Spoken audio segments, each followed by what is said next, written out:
Hello friend, welcome to our channel Alekhya coaching. এর আগের দিনের ক্লাসে আমরা ক্লাস 9-এর লাভ ক্ষতি চ্যাপ্টারের উপর কিছু ম্যাথামেটিক্যাল প্রবলেম নিয়ে আলোচনা করেছিলাম। আজকের ক্লাসে আমরা ওই চ্যাপ্টারের আরও কিছু ম্যাথামেটিক্যাল প্রবলেম নিয়ে আলোচনা করেছি। আশা করি তোমরা আজকের ক্লাস থেকে সেটা খুব সহজেই বুঝতে পারবে। তাহলে এবার ক্লাসটি দেখে নেওয়া যাক। তবে তার আগে যারা এই চ্যানেলে নতুন তারা অবশ্যই চ্যানেলটিকে সাবস্ক্রাইব করে নিও এবং আগের দিনের ক্লাস যাদের অ্যাটেম্প করা হয়নি তাদের জন্য লিঙ্ক ডেসক্রিপশান বক্সে দেওয়া আছে। তাহলে এবার ক্লাসটি দেখে নেওয়া যাক। আমরা এখন পেজ 146-এর কোষে দেখি 10.1-এর 12 অঙ্কটা সলভ করব। 12 অঙ্কটা হলো রমা পিসি দুটি শাড়ি তৈরি করে একটি 15% এবং অপরটি 20% লাভে বিক্রি করলেন। তার মোট লাভ হলো 262.50 টাকা। শাড়ি দুটির উৎপাদন ব্যয় 1:3 হলে শাড়ি দুটির প্রত্যেকটির উৎপাদন ব্যয় কত? তাহলে দেখো এখানে শাড়ি দুটির উৎপাদন ব্যয় দেওয়া আছে বা কিন্তু সেটা অনুপাতে দেওয়া আছে। তাহলে এখান থেকে উৎপাদন ব্যয় বার করতে গেলে অনুপাতটা আমাদের তুলতে হবে। তাহলে দেখো আমরা লিখছি প্রথম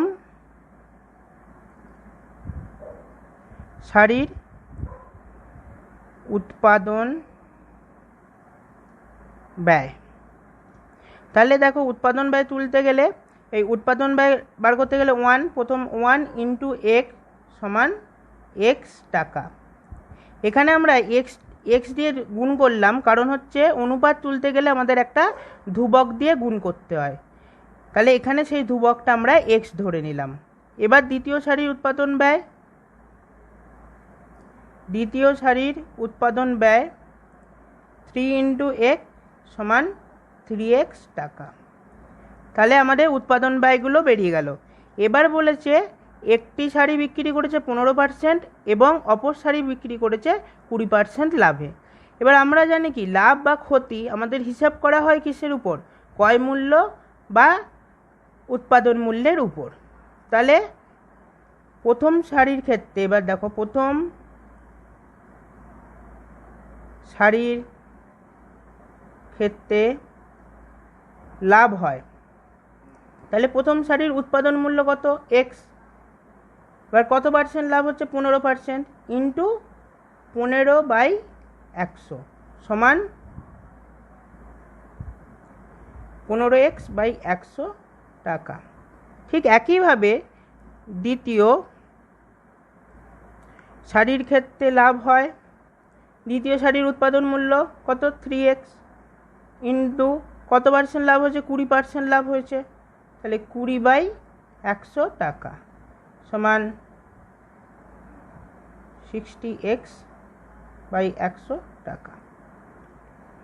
তাহলে দেখো প্রথম শাড়ি এবং দ্বিতীয় শাড়িতে এই টাকাটা, প্রথম শাড়িতে এই টাকাটা লাভ হচ্ছে, দ্বিতীয় শাড়িতে এই টাকাটা লাভ হচ্ছে। এবার দেখো এখানে বলে দিয়েছে মোট লাভ বলে দিয়েছে। তাহলে এই দুটোর যোগফল সমানই এইটা আমরা লিখতে পারি। তাহলে শর্তানুসারে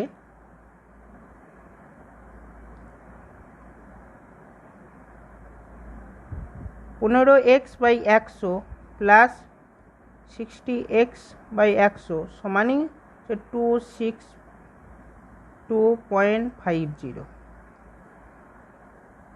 অতএব 15x/100 প্লাস 60x/100 সমান, এটা দশমিকটা তুলে লিখবো আমরা 26250/100।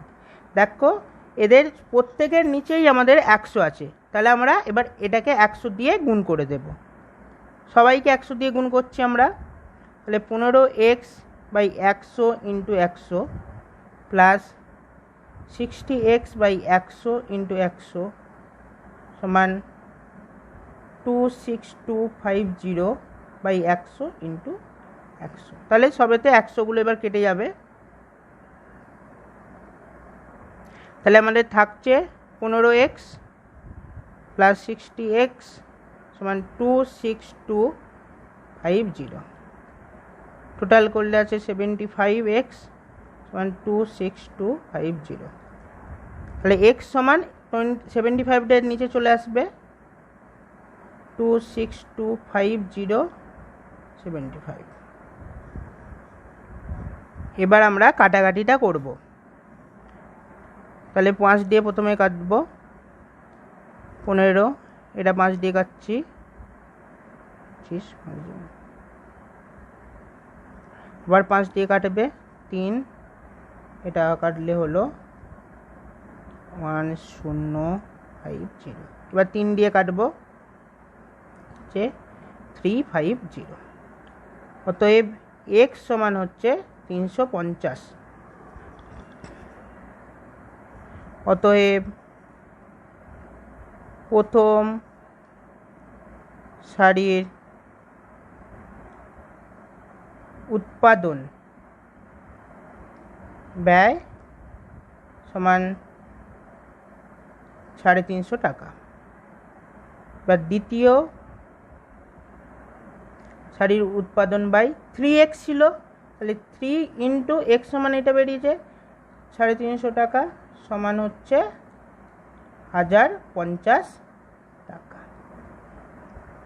তাহলে এবার আমরা এর পরের অঙ্কটি দেখব। এবার আমরা 13 দাগের প্রবলেমটি সলভ করব। 13 দাগের প্রবলেমটি হলো, এক ব্যক্তি 2 টাকায় 15টি হিসাবে কিছু লজেন্স কিনলেন। তিনি অর্ধেক টাকায় 5টি দরে এবং বাকি অর্ধেক টাকায় 10টি দরে বিক্রি করলেন। তার শতকরা কত লাভ বা ক্ষতি হলো? তাহলে দেখো এখানে বলা আছে যে একজন ব্যক্তি 15টি লজেন্স কিনছে 2 টাকায়। তাহলে এখান থেকে আমরা লিখতে পারবো 15টি লজেন্সের ক্রয় মূল্য 2 টাকা। তারপর তিনি কি করছেন, লজেন্সটাকে অর্ধেক করছে, মানে যত 15টি লজেন্স কিনেছেন সেগুলোকে এবার অর্ধেক অর্ধেক করে বিক্রি করছে। তাহলে 15টি লজেন্সের অর্ধেক লজেন্স সমান 15/2টি। এবার দেখো তিনি বলেছেন প্রথম অর্ধেক টাকায় 5টি দরে, তার মানে কি 5টি লজেন্স বিক্রি করছে 1 টাকায়। তাহলে 5টি লজেন্স বিক্রি করেন 1 টাকায়। তাহলে একটি লজেন্স বিক্রি করে 5 টাকায়, বা তিনি অর্ধেক মানে 15/2টি লজেন্স বিক্রি করেন 1/5 ইন্টু 15/2 টাকা, সমান 5 দিয়ে কাটছি 3/2 টাকা। আবার দ্বিতীয়বারে দেখো, দ্বিতীয় ক্ষেত্রে দেখো বাকি অর্ধেক টাকায় 10টি দরে, তার মানে 10টি লজেন্স বিক্রি করে 1 টাকায়। অতএব একটি লজেন্স বিক্রি করে 1/10 টাকায়। এবার 15/2টি লজেন্স বিক্রি করে 1/10 ইন্টু 15/2টি, 5 দিয়ে কাটছি 5 দিয়ে কাটছি, তাহলে 3, এখানে 2, তাহলে 3/4 টাকা। তাহলে এই যে দুটি ক্ষেত্রে তিনি অর্ধেক অর্ধেক করে লজেন্স বিক্রি করলেন, তাহলে দুটি ক্ষেত্রের বিক্রয় মূল্য মানেই বিক্রয় মূল্য দুটোকে যোগ করলে কি আমরা পাবো 15টি লজেন্সের মোট বিক্রয় মূল্য। তাহলে 15টি লজেন্সের বিক্রয় মূল্য সমান, প্রথম ক্ষেত্রে বিক্রয় মূল্য কত ছিল 3/2, দ্বিতীয় ক্ষেত্রে বিক্রয় মূল্য কত 3/4, টাকা। তাহলে এই দুটো বিক্রয় মূল্য যোগ করলে মোট বিক্রয় মূল্য আসছে। তাহলে এটা হচ্ছে লসাগুলো 4, 2 দিয়ে 6, এটা 3, এত টাকা সমান 9/4 টাকা, সমান হচ্ছে 2.25। তাহলে দেখো এখানে যে বিক্রয় মূল্যটা যত হচ্ছে আর এখানে ক্রয় মূল্য কত ছিল 2 টাকা, তাহলে বিক্রয় মূল্য ক্রয় মূল্যের থেকে বেশি হচ্ছে, তাহলে তার লাভ হচ্ছে। অতএব মোট লাভ সমান 2.5 বিক্রয় মূল্য বিয়োগ ক্রয় মূল্য টাকা সমান 0.25 টাকা। এবার আমাদের বার করতে দিয়েছিল শতকরা লাভ। এবার বল শতকরা লাভ কিভাবে বার করতে হয়? তাহলে মোট লাভ বাই ক্রয় মূল্য, কারণ শতকরা লাভ সবসময় ক্রয় মূল্যের উপর হয়, ক্রয় মূল্য ইন্টু 100, 0.25 মোট লাভ ক্রয় মূল্য 2 টাকা ইন্টু 100। এই দশমিকটা তুললে 25/2 ইন্টু 100 ইন্টু 100, 100 কেটে যাচ্ছে, তাহলে আমাদের আসছে 12.1/2 টাকা। তাহলে এটাই হচ্ছে আমাদের শতকরা লাভ হচ্ছে 12.12 টাকা। এবার আমরা এর পরের অঙ্কটি দেখে নেব। এবার আমরা 14 দাগের প্রবলেমটি সলভ করব। 14 দাগের প্রবলেমটি হলো আফসার চাচা দুটি কাঠের চেয়ার একই দামে তৈরি করলেন এবং চেয়ার দুটির প্রত্যেকটির ধার্য মূল্য ঠিক করলেন 1250 টাকা। তিনি একটি চেয়ার 8% ছাড়ে বিক্রি করে 15% লাভ করলেন। যদি তিনি দ্বিতীয় চেয়ারটি 1120 টাকায় বিক্রি করেন তাহলে মোটের উপর তার শতকরা কত লাভ হবে হিসেব করি। তাহলে দেখো এখানে আমরা প্রথমে কি করব, যে তিনি একটি চেয়ার 8% ছাড়ে বিক্রি করেছে, তার মানে এই চেয়ারটার প্রথম চেয়ারটার আমরা বিক্রয় মূল্যটা বার করব। 8% ছাড়ে বলে দিয়েছে, এখান থেকে আমরা বিক্রয় মূল্যটা বার করতে পারবো। তাহলে 8% ছাড়ে, এবার ছাড়টা কি করেছে, তিনি ধার্য মূল্যের উপর দিয়েছেন। তাহলে যদি ধার্য মূল্য আমরা এখানে ধরি, যদি ধার্য মূল্য 100 টাকা হয়, তাহলে বিক্রয়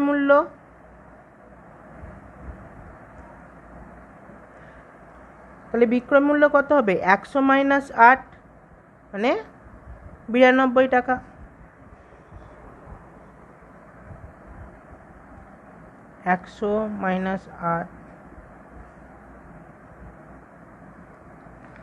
এবার ধার্য মূল্য যদি 1 টাকা হয় তাহলে বিক্রয় মূল্য হচ্ছে 92/100 এত টাকা।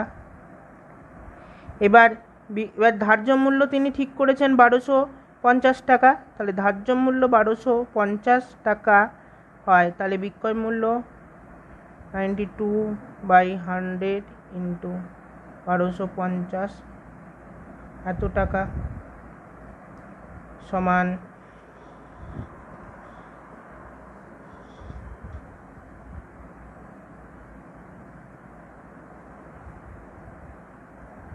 5 দিয়ে কাটছি তাকে,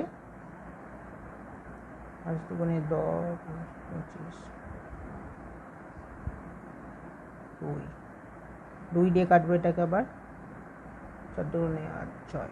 এবার এটা গুণ করলে আসছে আমাদের 1150 টাকা। তাহলে আমাদের প্রথম চেয়ারের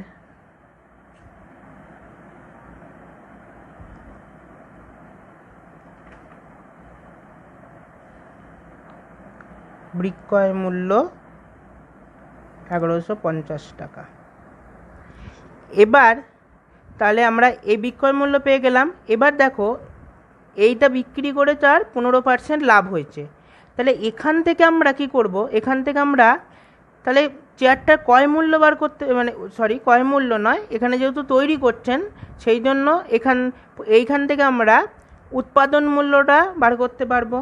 তাহলে 15% লাভে উৎপাদন মূল্য কত হলো সেটা আমাদের, মানে প্রথম চেয়ারটার উৎপাদন মূল্য কত হচ্ছে সেটা আমরা বার করার জন্য প্রথমে একটা ছক করে নেব। উৎপাদন মূল্য, যেহেতু উৎপাদন মূল্যটা বার করব তাই এটাকে ডান দিকে রাখলাম, আর বিক্রয় মূল্য। এবার দেখো 15% লাভে বলেছে, তাহলে যদি উৎপাদন মূল্য 100 টাকা হয় সেক্ষেত্রে বিক্রয় মূল্য কত, 115 টাকা। 100 প্লাস 15 সমান 115 টাকা। এবার বলেছে কত, বিক্রয় মূল্য যদি 1150 টাকা হয় তাহলে উৎপাদন মূল্য কত। তাহলে লিখি বিক্রয় মূল্য 115 টাকা হলে উৎপাদন মূল্য 100 টাকা। বিক্রয় মূল্য 1 টাকা হলে উৎপাদন মূল্য 100 টাকা। বিক্রয় মূল্য 1150 টাকা হলে উৎপাদন মূল্য 100/115 ইন্টু 1150 টাকা। এবার এটা কাটলে আসছে 10, তাহলে উৎপাদন মূল্য হলো 100 টাকা, 1000 টাকা। তাহলে একটি চেয়ারের উৎপাদন মূল্য হলো আমাদের 1000 টাকা। এবার দেখো তিনি কি করেছিলেন, তিনি বলেছিলেন যে চেয়ার দুটো একই দামে তৈরি করেছেন, তাহলে দুটো চেয়ারেরই উৎপাদন মূল্য 1000 প্লাস 1000, মানে একটা চেয়ার উৎপাদন করতে 1000 টাকা লেগেছে, তাহলে আর একটা উৎপাদন করতে 1000 টাকা লেগেছে, তাহলে তার মোট উৎপাদন মূল্য সমান 1000 ইন্টু 2 সমান 2000 টাকা। এবার তার মোট বিক্রয় মূল্যটা বার করব, তাহলে মোট, কারণ তার শতকরা লাভ বার করতে দিয়েছে, তাহলে আমাদের তো লাভ বার করতে গেলে বিক্রয় মূল্যটাও জানতে হবে, তাহলে মোট বিক্রয় মূল্য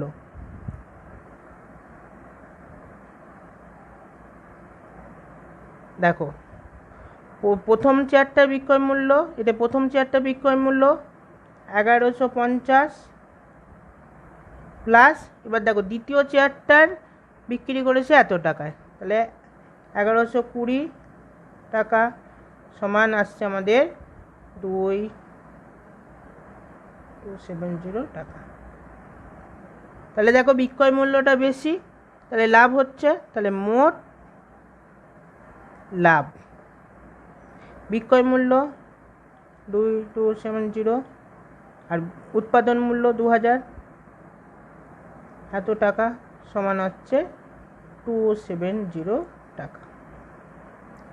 এবার এখান থেকে আমরা বার করব শতকরা লাভ। শতকরা লাভ বার করতে গেলে কি করতে হবে, মোট লাভ। মোট লাভ এখানে কত, এইটা 270।